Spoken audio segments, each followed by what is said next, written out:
Hello and welcome to this episode of No Experts on Ukraine. Today we have an interview with Dylan Burns. We're really excited to have him here with us. He is a political commentator, he's an analyst and a journalist specializing in foreign policy, international relations, and U.S. politics. He is also known as the Shill of Kiev. He's a major supporter of Ukraine. He's traveled there multiple times to report on this war. And in fact, he's such a strong supporter of Ukraine that he has been willing to speak with and debate Michael Tracy so that we don't have to. So, Dylan, thank you for your service. Great to be here. For the last month, he's been filming some demining work in Ukraine, so that's what our interview will be about today. And for our interviewer, we've got Nazar. He is a man of many stories, many talents, many languages. Probably best known on Twitter for making art of Dead VDV. But if you notice that we have a brand new logo and banner that is by Nazar as well, so we appreciate that very much. Today he's going to be interviewing Dylan. A couple of housekeeping things before we get started with the interview. Anybody who's listening on their computer, their desktop, obviously can't speak from there. If you want to send in questions via DM, then that's completely fine, and we'll get them and we'll read them out at the end. You can also request the mic at the end of the interview, which is when we would be taking questions. And finally, we also have a show coming up tomorrow. We'll post about that later on, but we've already set the space up and scheduled it. That is tomorrow at 3 p.m. Eastern Daylight Time, 8 p.m. British Summer Time, and the show will feature Laura Mipsum and Serduchka. It is called Lies and Russian Liars That Tell Them, Sanctions and Economic Propaganda. So if you like the show today, you can tune in tomorrow as well. I think that's just about it for me, so I will go on mute, and you guys can get started. Good evening, everyone. Good evening, Dylan. Hello. So let's start at the start. First, would you tell me with whom were you specifically embedded? What kind of demining crew was this? Which city are they from? A little bit of background info about them. What can you tell me about them? So I was filming demining work in the Kharkiv Oblast. I didn't originally know where it was going to be. The opportunity kind of fell out of the sky when this one deminer who's been working with the emergency services and has been doing a lot of work with people in the English-speaking world in emergency services, trying to be an interim between the emergency services personnel and the English-speaking community. Vlad Sokolov contacted me. I got in contact with him, and we just sat down. We had dinner one day, and he was like, look, I'm going to the Kharkiv Oblast in 3 days. We're going to be doing some demining work up there. Are you interested in coming? There was also another documentarian by the name of Sean that was going to be going with them. And since he was already going to be doing it and he was open for me going, I decided I would go along with him. I originally thought I was only going to be up there for about a week. That ended up becoming a month once I realized the enormous scale of the problem. I didn't realize how many mines there were in the country. I knew it was a big problem, but when I started to hear the predictions of 70, 80, 90 to 100 years of demining work, that made me want to stay a lot longer. These were people who were working with emergency services. I've interviewed military sappers before on my channel. It's on my channel. They were involved in the defense of Kiev, but these were emergency services personnel. So they were not, as you would say, people fighting on the front line or people fighting, to demine before having soldiers raid. These are people mostly demining civilian villages and every once in a while farmland. Okay, so this sounds all very tragic and yet at the same time very interesting. And this is the same Vlad Sokolov that is @whatislove_RV on Twitter, correct? Yes, that is him. Okay, so for anyone listening, you can follow Vlad and maybe even help some of his work and donate a bit towards demining efforts, because this is a nightmare that, like you just heard, is going to last for many years. Okay. Could you tell us a bit about the journey of how you got there and what was your first experience like with Vlad and his crew? Well, we went to Kharkiv and then we went out to Balaclava. That's where I did most of my filming. It was in the village in the Kharkiv Oblast of Balaclava. It was liberated about 6 or 8 months ago. So it was occupied by the Russians. And during the occupation period, they had placed a lot of mines in the area, not only in administrative buildings and in the city center with just like booby traps and stuff like that, but also tons of mines in the countrysides of all different varieties. Some of them were anti-tank mines, like TM62M, I believe the abbreviation is. There's a million abbreviations, but that's one of the anti-tank mines, one of the variations. There's the PFM1 butterfly mines that are they're designed especially to injure, not really kill you. They're these really tiny plastic-looking mines. They were used very heavily by the Soviets in Afghanistan. They became notorious because of the fact that they don't really look traditionally like a mine. So a lot of civilians get confused, especially children. Children sometimes thinking they actually look like a toy, pick them up and injure themselves. We've ran into Mon 50 mines, Mon 20s, Mon 50s, Mon 100s, Mon 200s. These are based on the American Claymore system. They essentially work the same way, fire out a bunch of metal balls at you. Basically the same process of a Claymore if you've ever seen one of those. Sometimes it was just grenades with tripwires tied to trees and branches. A lot of tripwire mechanisms we engaged, not really, well, we did engage with them, but we also just spotted them in the distance. And sadly, a lot of the stuff is so heavy in farm field that they can do nothing right now but just list where they are. And hopefully when they get more heavy equipment, demining machinery, demining vehicles, then they'll be able to engage with. 90% of the work was them trying to find where the mines were. While there's a bunch of different variations of mines that they got to learn how to deal with, and they've got to do the actual demining process, 90% of it was finding where the mines are, which they're now being heavily assisted by with drone technology, which that was probably one of the biggest surprises to me, is how much time they spent on drones trying to identify mines from above, which has been a great help to them, the addition of drone technology to demining. Very interesting. And drones and demining probably survive more than drones out on the front line. Isn't that correct? Probably, yeah. I mean, there's not a lot of ways you can really get your drone destroyed doing this. I mean, sometimes they get jammed and that can lead to them like crashing into a field. Sometimes they get too close to trees, but they're not going to be getting shot at as much. Mm-hmm. And could you tell us a bit more about, because you mentioned that you were in Balaclava, which is a place where a historic battle took place. It's something that's probably going to be studied in history for years to come.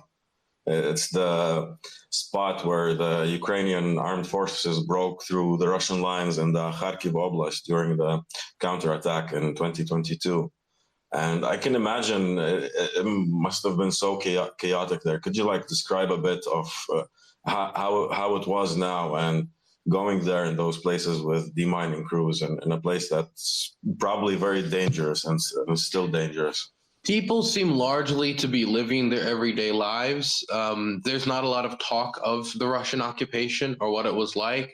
When it is talked about, it's not talked about very kindly. But people are very engaged in the rebuilding process. While we were there in order to disable mines, mostly along a corridor of land, an area of land where there's power lines, in order for the local electricity crews, people, electricians and such, to restore power to local villages. And if they don't clear out the mines, then the electricians can't go and do their work to restore power. And so that process is going underway right now, and that's why the deminers are there. And while we were there, we were seeing the different buildings, the buildings where the power grid is supposed to be placed, they were being rebuilt. We were seeing other buildings being rebuilt. I was only there for a month, and I saw at least 2 or 3 buildings get rebuilt in that period. And while that doesn't sound like a lot, I'm also not around the entire area, and I'm still seeing a rebuilding process take place. So they're trying to go back to their everyday lives, but it obviously is very difficult because some buildings are just completely destroyed and it's going to take years to rebuild them. A lot of people still haven't returned. It's still not as I would say vibrant of a community, obviously, than before the war, because it's still, I would say, a lot of the people still haven't come back. while I was there, I even think I saw a noticeable uptick in the amount of people that were there. So there's still people who are coming back even 6, 7, 8 months later. So they're trying to get back to everyday living, but it's obviously very difficult. Interesting. And you mentioned they're demining the area for electricity workers. We've heard and we've seen reports about the Russians leaving booby traps specifically for electric workers on electric lines. Have you met any of that, or have they told you about any of that? I mean, the area where we were searching through, where the power lines were, there are hundreds of anti-personnel mines and there are hundreds of anti-tank mines in that area.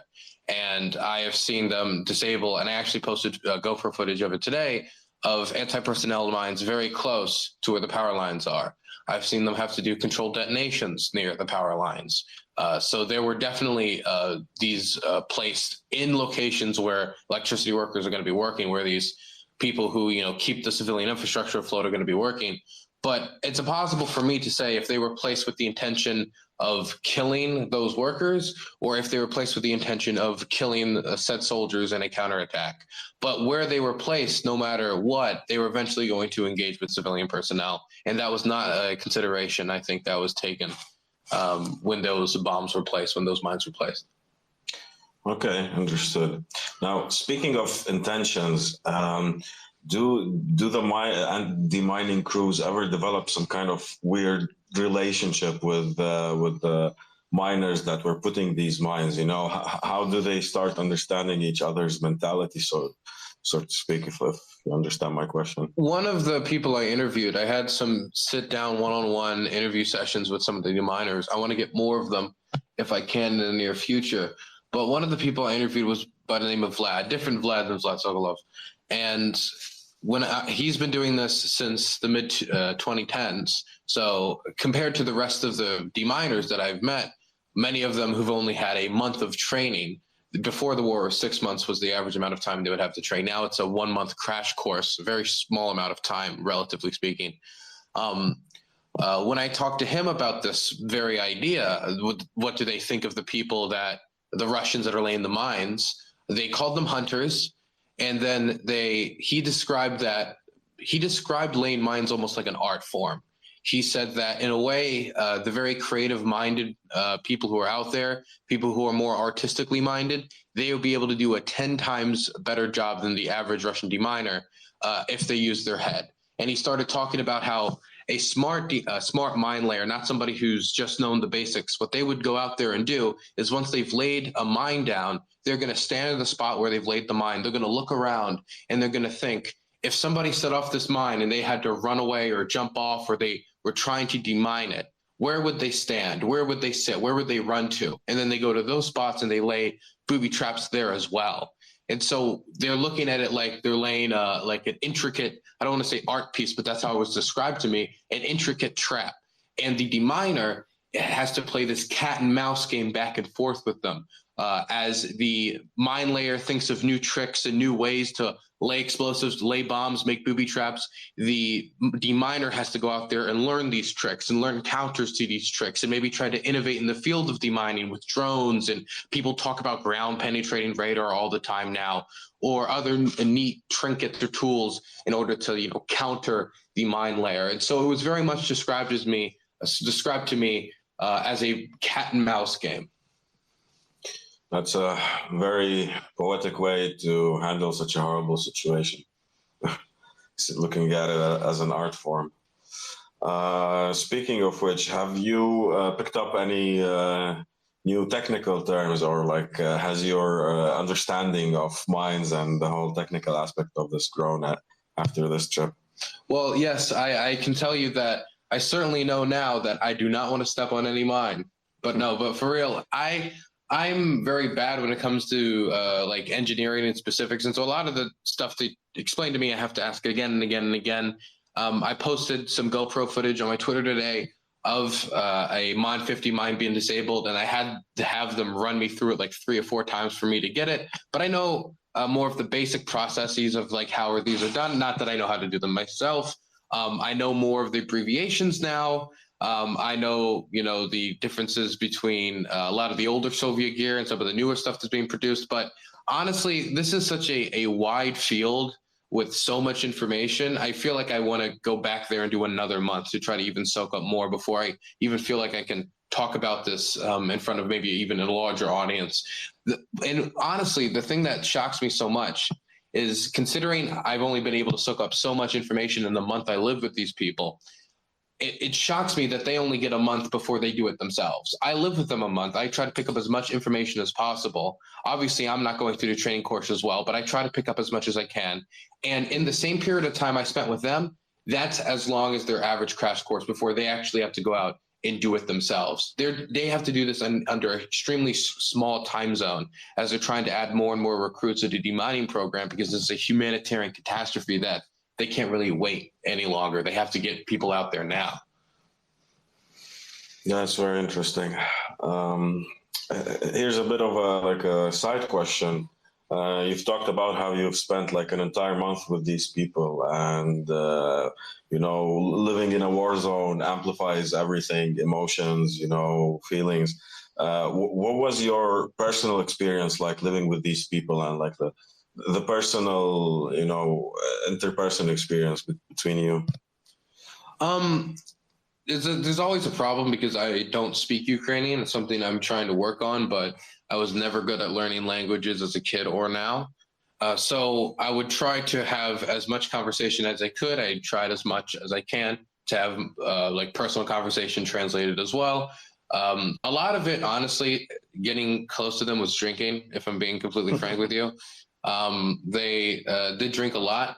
There was even a few occasions where the drinking would sometimes not overlap with the work, but could sometimes be like, oh, well, we had a very nice birthday today. We're going to just take it off tomorrow. We're just too hungover. And at the end of the day, I cannot go to these people who are going out into minefields and disabling mines. I don't think anybody in the world can, and be like, oh, you don't deserve a day off. You're going to walk out tomorrow back into the field, these fields with such a deadly harvest. And, nobody can really critique them for that. But a lot of drinking, a lot of just sit down conversation about what led to them going into demining, and just hanging out with each other over a month. You have enough interactions with people and you get comfortable around somebody enough that you can have a more deep and personal interview. And so I'm really happy with the interview footage that I got, and I hope to get more next time I go out there. Now, speaking of footage, I saw that GoPro video you uploaded.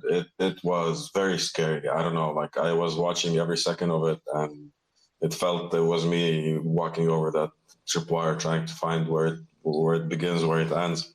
Could you describe if the fear, if there was any? Because like I've seen some of your footage in like Zaporizhia where you were stuck in a van during shelling. What's the difference between the fear you felt in the minefield compared to that? Well, these are obviously like different dangers of different intensity. So it's like there's going to be a much different experience between the low fear, knowing that generally there are mines out in the field and I could by chance step on one, and the immediate danger that's ever present and reminding you that it's like around you of like a shell exploding very close to you. And so the fear around the shelling is a lot more intense. But I also, if I have something to do, I have something to distract myself with, then I usually can keep myself under control and I can distract myself. During the shelling, when I was in Mykolaiv that I engaged with, I could move, I could get behind things, and by doing that, I kept myself under control. It was when I was in a van in Zaporozhye, when there was a drone above and we knew there was shelling in the area and I couldn't do anything, that I had the most trouble personally with keeping myself under control and emotions. Because when I can't do anything, I can't distract myself, and I have I don't want to say like, I have no emotional comfort from, I'm doing something to reassure myself. Because a lot of the times you're kind of like grasping at straws, but a lot of times it can work as emotional comfort for me, for soldiers, for all journalists doing this type of work.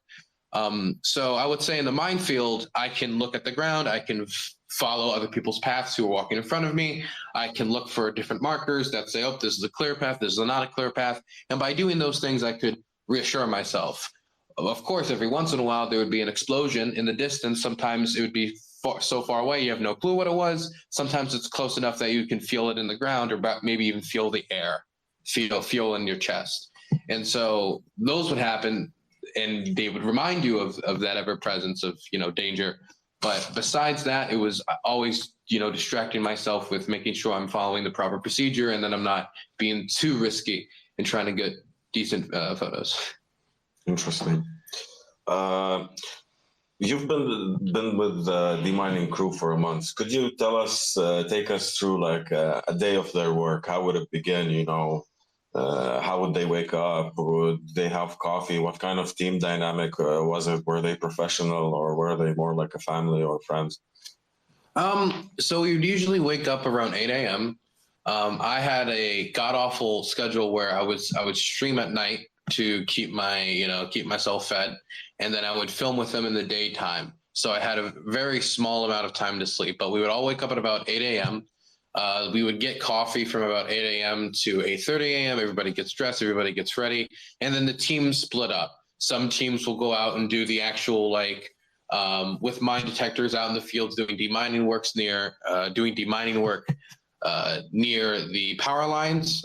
Some other teams, a lot of times Vlad would go out with his drones, and he would go with maybe NGOs or other people out there to try to identify mines from above with his drone. A lot of that, though, was done under a no visibility contract, so I can't really talk about that too much, because it was just some NGOs don't really like being filmed or don't like their presence being well known about.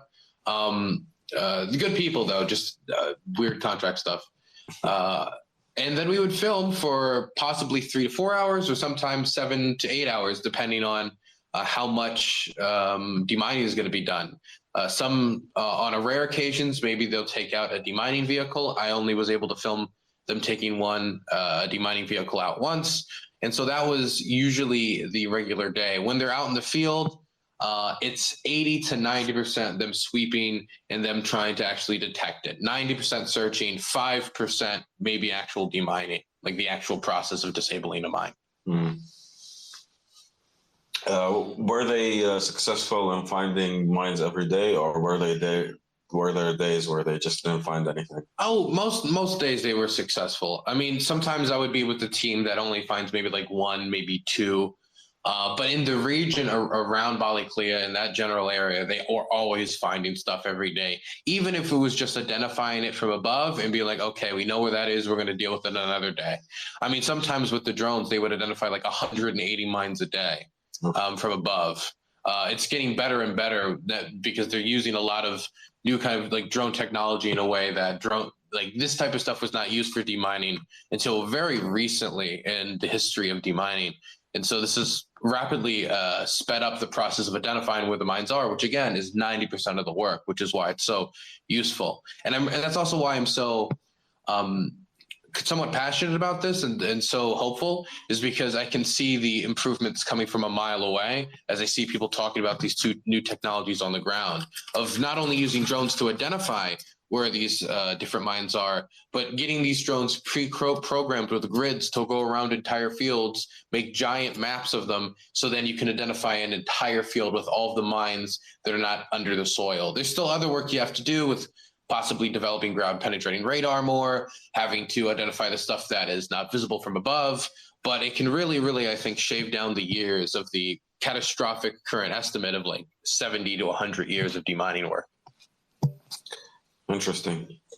Do you witness any emotional or psychological impact from the results of working in this field with the people you've been with? All of them smoke. Every single one of them. I haven't met a single deminer that isn't working with explosives, mind you, every day that smokes. I think that there's a certain percentage of them that just do it because it was cool. And I remember talking to them saying, oh, I started smoking when I was a kid and it was cool. But a lot of them, I think, are doing it also for their nerves.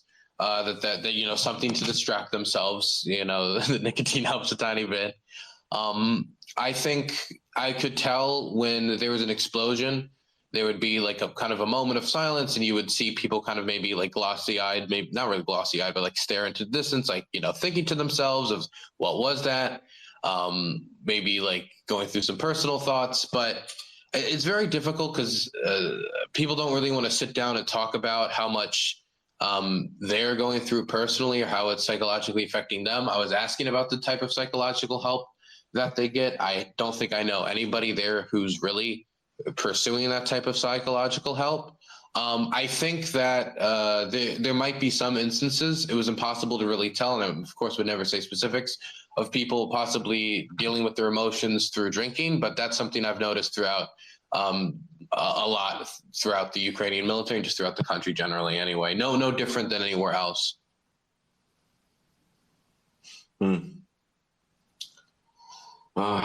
Difficult times. A bit of a more dry question. Did you you said they took out heavy demining machinery. What kind of demining equipment of the heavier variety did you see? Were there like improvised demining machines, or were there? It's like there would be some, like I think you have a photo right here. There would be some like the Bozina 5 or what, I forget it. That's what it was written on it.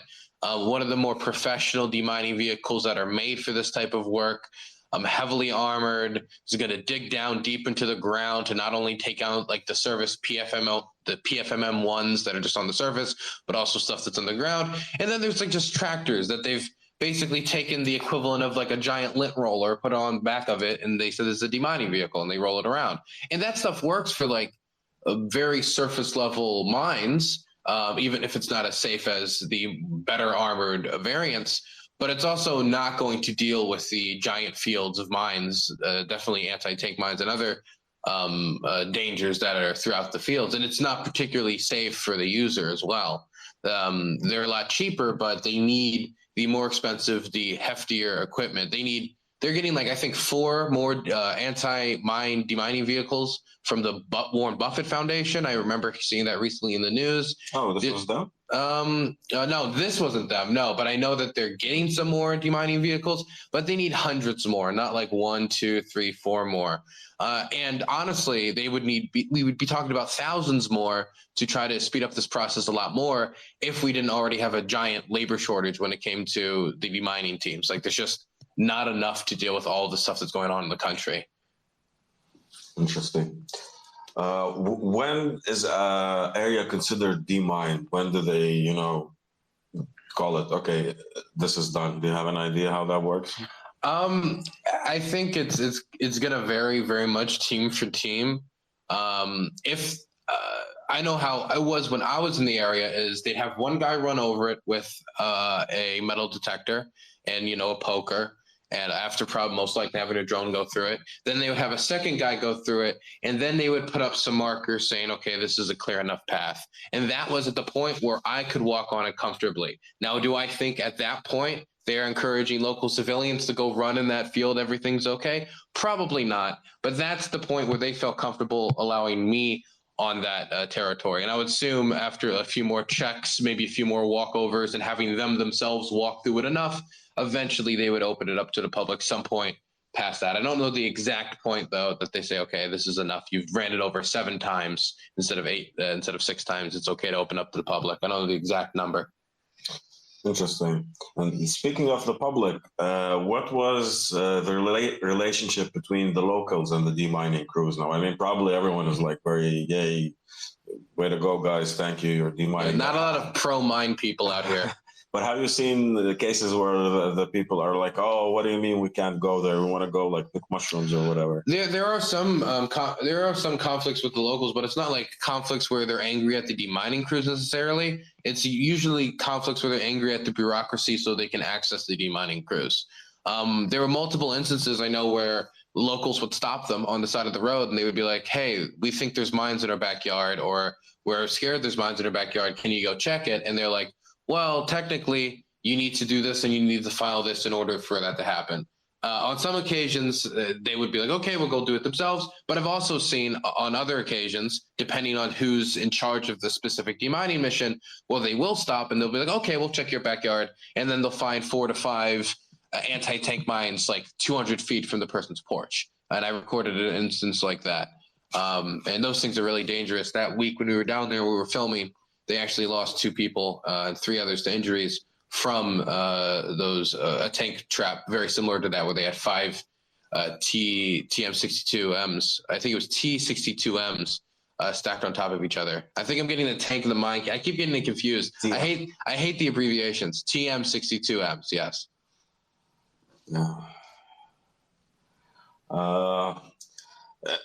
Also, a bit of a side question. Have you seen any animals used for demining, or any consideration being made for animals for demining? So there's like a really dark way to answer this, and then there's a better way. But I have to give the first thing that popped in my mind. Animals have been used for demining, but it's usually it's in an unofficial capacity where usually the first way you'll know that an area is mined, one of the first ways you'll know an area is mined, is you hear an explosion, and then you'll check it out, and then there's a dead animal which fell upon a anti-personnel mine. I filmed multiple instances like that. I've posted, I think, a few instances like that on Twitter, not of the explosion happening, but of the remnants of how this demining is affecting the local environment. That is one of the first, yes, you could say, like canary in the coal mines for an area being mined.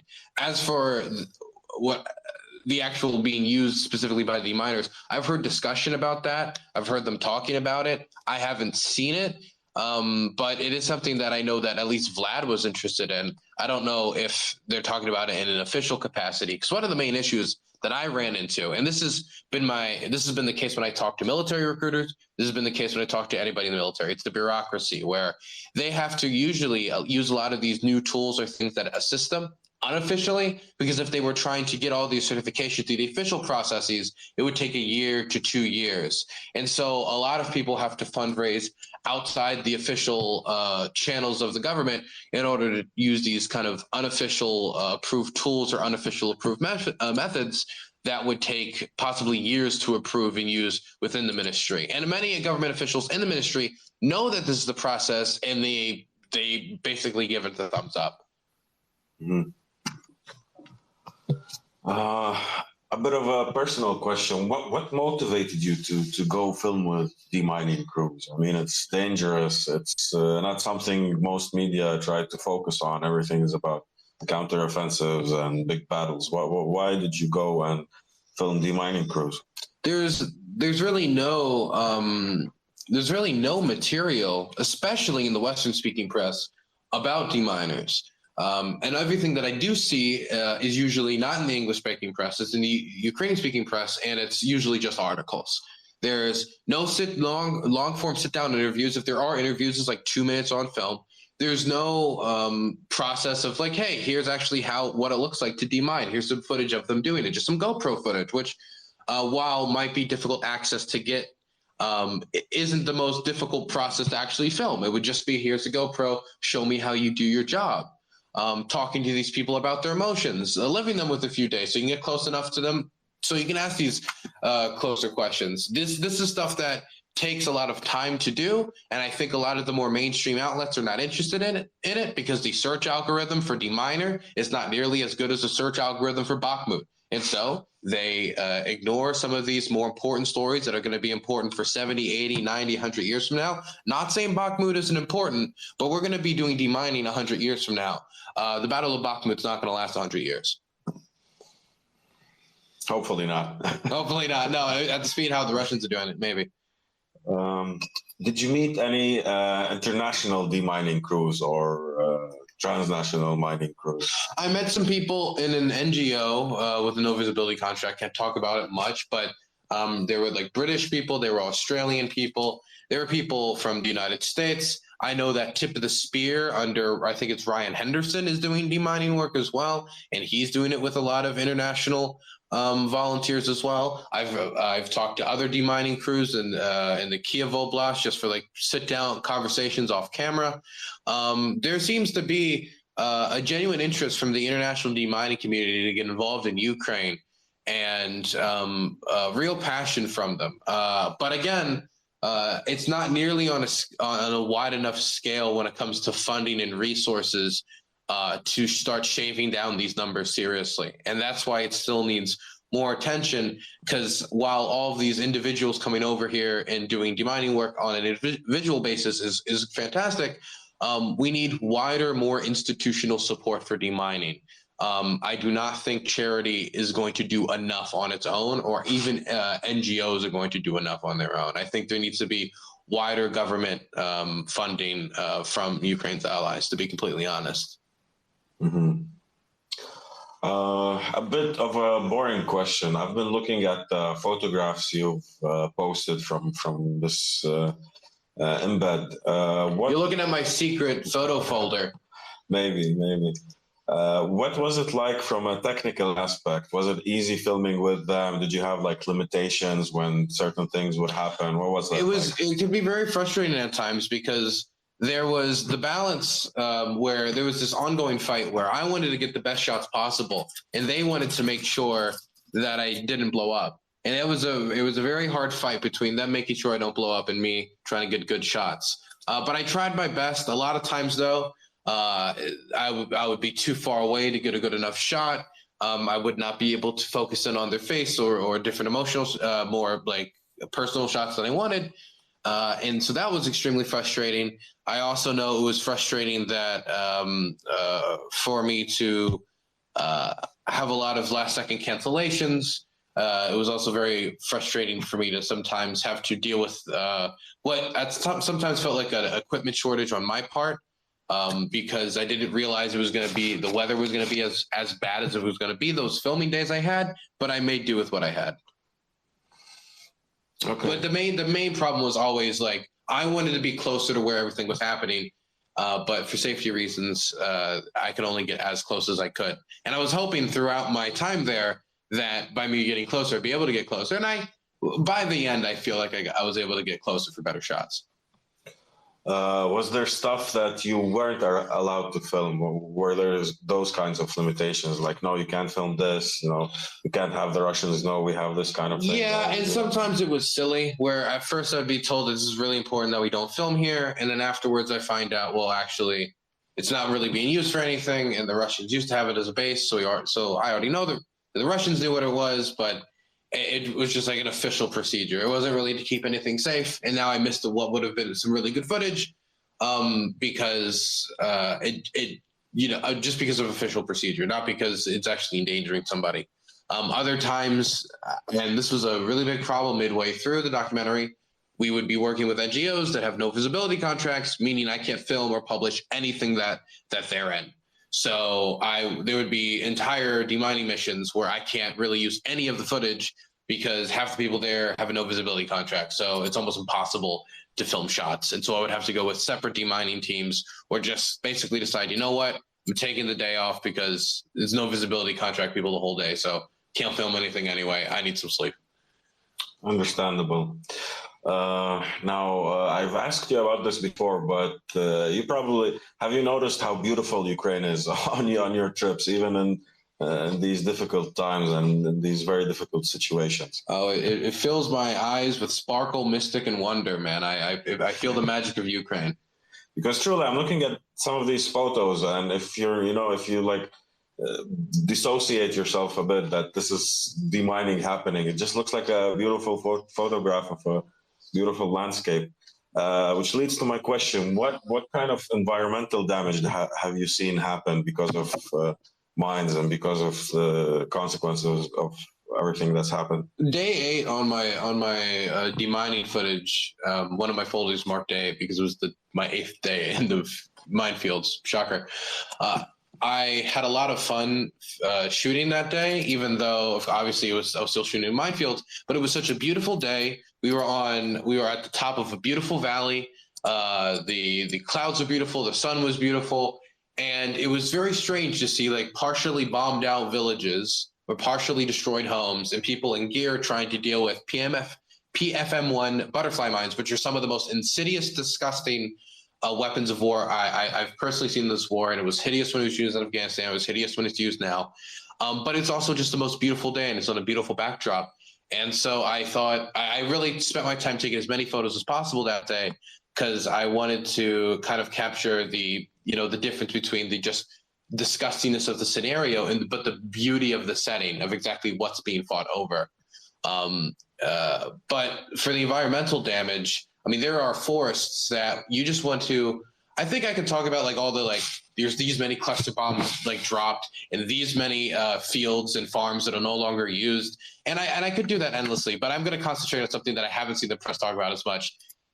A lot of people just like to go hang out in forests in Ukraine, especially in the villages and the small towns. Go out to the forest with your buddies, go drink a few beers, go smoke a pack, maybe go smoke some pot, do whatever you want to in the forest and have a fantastic time. And freedoms as basic as that has been robbed from a lot of people, because even if the area hasn't been marked for mines, a lot of these areas haven't been marked for mines just because nobody's found out that there's mines there yet. And so behind every single forest in their country where the Russians were anywhere close to, there's a fear that that area could be mined, even if you have found no indicators. And a lot of the times there is no mines, but that fear still exists. So there's people out there terrified of their own backyards, even though there's nothing there, just because the Russians were there, and everybody knows that they're cruel enough in the way that they've conducted their war that they might have put a bomb in your backyard. And so that overarching fear of your own wilderness and of a country that's so beautiful that they used to experience all of the time during summer and during this time of the year, you know, going into spring where kids would usually be out in the fields and out in the farms and out playing, that doesn't exist. And even if the war was to end tomorrow, that would not exist for a very long time until demining work had heavily filtered out all these heavily impacted areas. Mm-hmm. Yeah, it is true. From our experience with the forest over here, I can totally agree. Did they ever demine Ukrainian mines, or was it all just leftovers from Russian occupation? I was in some areas where the Ukrainians used mines and butterfly mines. Mm-hmm. They would fire rockets over these areas. Butterfly mines would scatter them everywhere. It's not an extremely accurate strategy. It's not an extremely accurate weapon. It's not the purpose of the weapon. But the Ukrainians have used mines. They just usually it's easier for them to demine Ukrainian mines because they'll tell them where they are. But there can be problems where, say, a Ukrainian sapper dies, and then that sapper had this information about where these mines were, and now that sapper's gone. And now some Ukrainian mines can become an issue for Ukrainian deminers. But on the gigantic scale of the demining issue, that is a very small part of it. Mm-hmm. Well, I'm running out of questions and we're running out of time. So one last thing, do you have any key takeaways or lessons that you learned about the humanitarian impact of landmines, and what kind of recommendations or considerations do you think should be addressed in this issue globally? I think that a lot of there is so much more technological innovations that are happening right now in the field here in Ukraine, where there are Ukrainian engineers trying to help solve these demining problems, not only for the civilians and making it easier to detect mines when it comes to drone technology, when it comes to the ever-expanding field of ground-penetrating radars, which they're still trying to use when it comes to demining and integrate it, both on Humvees and even on drones, even though hasn't been a ton of progress on that, but there's a lot of people who are helpful for that.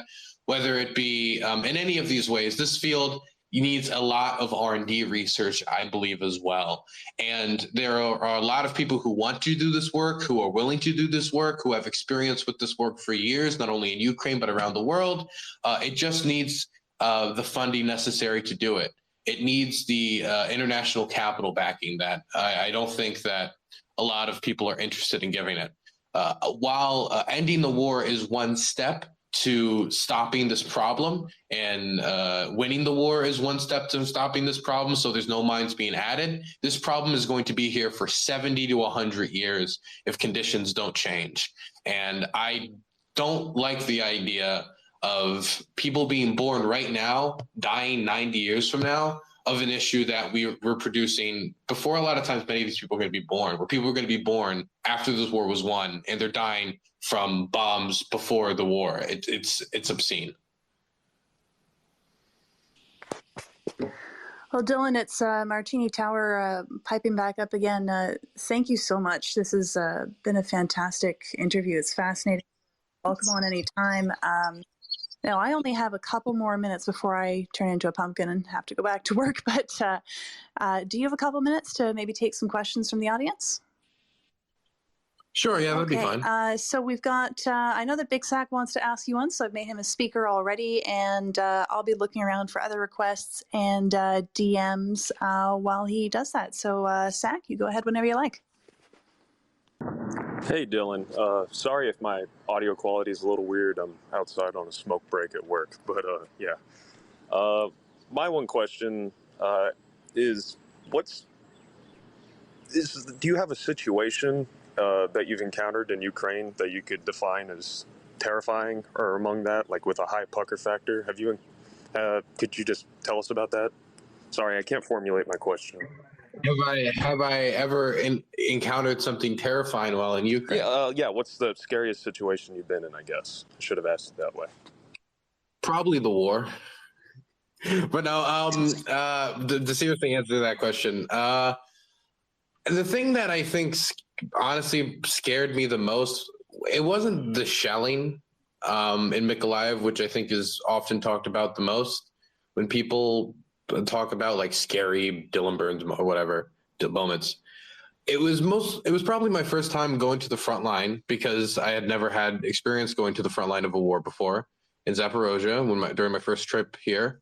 And the drone that was the Russian drone, which had spotted us and had been chasing us during our trip to the forward operating position. We had to run into the forest and hide.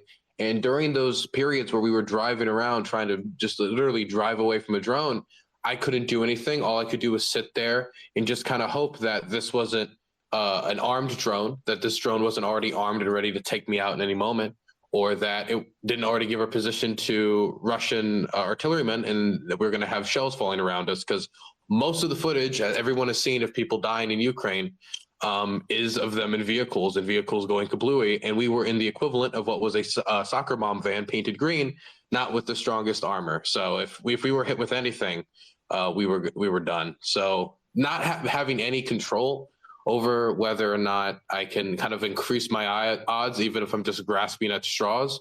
I wasn't able to really reassure myself in that situation. And so I just had to wait there and rely on, the speed and skill of the driver and the communication skills of those around me. That's terrifying, man. You got balls of steel. Huge respect for the work you do. God bless. Thank you. So we've got a question from up north, and as a fellow, I assume that means they're Canadian. So as a fellow Canadian, of course, I am not at all objective, and I've prioritized them above all others. So they're free to go ahead. Take off, eh? Yeah, thanks. It's good hearing your speech so far, Dylan. Thank you for what you do, and Big Sack, good question you had there. So my question for you is, what's the Russian MO? What do they tend to mine? Being in logistics, or do they tend to do things around rail, airfield, roads, bridge? I mean, is there some sort of MO, or besides mining somebody's backyard? Are there places that they tend to do that might be legacy, years later when, some of us might be over there, after this conflict? Well, I saw mines just about everywhere. Definitely when we're talking about some of the more inaccurate way they've placed mines, like butterfly mines especially. But I've seen it near vitally important like civilian infrastructure. For example, the power lines that are needed to power local villages, and so that leaving that problem behind for possible deminers, or leaving that problem behind for the military, it's impossible to say. But it's impossible. It's also impossible for me to not make some assumptions as to why they did that. I've seen them place them near civilian homes not far away, hoping that somebody would fall upon a booby trap. But one of the things that I noticed the most is just how much they put them in these wide open fields where we would find these abandoned Russian trenches, which could possibly be booby trapped themselves, so we couldn't go in them. But around those Russian trenches, there would just be wide open fields of just mines and mines and mines and mines for very long, like for large swaths of land. And the idea was that when the Ukrainians launched a counteroffensive, they would throw themselves on these mines to blow up. They would fire at them from their trenches, and they would be able to stop any Ukrainian counteroffensive in the Kharkiv Oblast. Obviously, that didn't end up happening. The Ukrainians were able to avoid most of these areas in the first place, and they abandoned them a lot of times before they even fought over many of these trenches and for many of these like mine positions. And now these unused weapons are just hazardous for the locals. And there has not been a lot of demining work done in these fields because they're just so particularly dangerous, and they're going to need a lot more demining vehicles to really go through these fields. And these are the areas that they really mined because they were just terrified of the Ukrainians punching through these wide open fields and taking their positions. A lot of anti-tank mines in them. Well, thank you very much. Great answer, and thanks for what you do again. Appreciate it. All right, we got a question from Alphonse here, who's requested. I will approve that, and Alphonse, you should be good to go. Just connecting right now. There we are.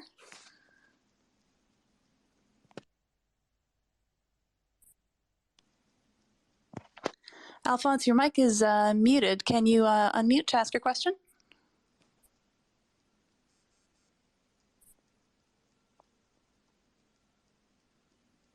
I'm having Zoom meeting flashbacks right now.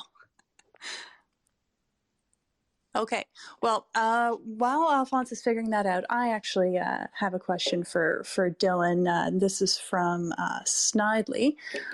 So we here at No Experts, we don't want to be accused of a complete lack of objectivity. We want to consider things from all perspectives.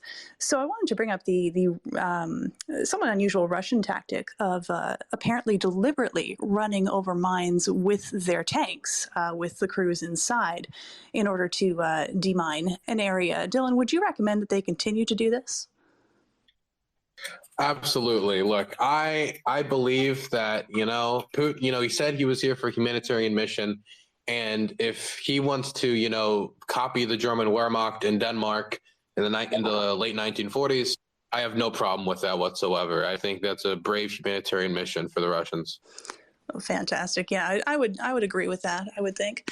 Now, there's also a question that I'm being told is there in the chat on Twitter. Let me just bring that up. Is there anything that average people can do to help the deminers? Anything they can send? Any kind of, I don't know, an NGO that you'd recommend that's involved in this where people can donate? I think it's hard because a lot of the equipment that I think is really necessary and is the most vital that they get sooner rather than later is going to be like the larger demining vehicles. And obviously nobody can donate like a $1.5 million demining vehicle. But I do know that the drones are particularly helpful to deminers right now for using them to identify the mines from above, which, helps cut down on like 90% of the work that is necessary to do demining. I do know that they need better armor. They need better equipment like that, helmets, body armor, stuff to keep themselves safe. They need I hate to put it this way, but they need basically everything across the field because they don't only have to equip the people that are already demining, but they're also training another 1,000 people who are going to need to be equipped. This is why I think there needs to be a lot of institutional support. But I do know that there are some charities that are involved in this. I can put a link. I can probably put a link under the tweet for people to go donate to a charity. I think it's called, I forget his name. His name is Dimko. He's a fantastic guy from, I think, Degas Paw. I forget the exact name of the charity. Yeah. I've met with him. He's doing some good work to support deminers. I know Vlad Sokolov on Twitter, following him and asking him on what's the best way to support them. There's a lot of times, a lot of unofficial routes that a lot of them would really appreciate. That can help them as well. But I know Nazar just posted the link to the charity in the Discord, in the interview Discord room. All right, I'm going to get right in there, and I'll put that up in the nest as well, and we can add that to the thread right after the show. So hang on a sec there, and I'll go and grab that. I'm going to hopefully be doing a charity event, a charity stream in the near future to try to help them get maybe some more demining equipment, maybe specifically some drones. Okay. So if people wanted to look out for that in the near future, that'll probably be some really long and pointless 24-hour stream. Well, I wouldn't say that's pointless. You know, every little bit helps. So, and thank you again for coming on the show and talking about this. And thank you for your efforts. You've made some really incredible documentaries. So we really appreciate that you took the time to come on here with us. We're at an hour now, and I do have to end the space because I have, unfortunately, a real job that I'm going to have to get back to. So, but we did record it. So if you weren't able to listen to the whole thing live, then you can certainly go back and listen to anything you missed. And I think we're going to have to end it there. Thank you again, Dylan, so much. Thank you so much to Nazar for being a fantastic interviewer. And I hope you guys have a great day. Slava Ukraini. Yeah, I'm Slava. Have a nice Bye-bye. one.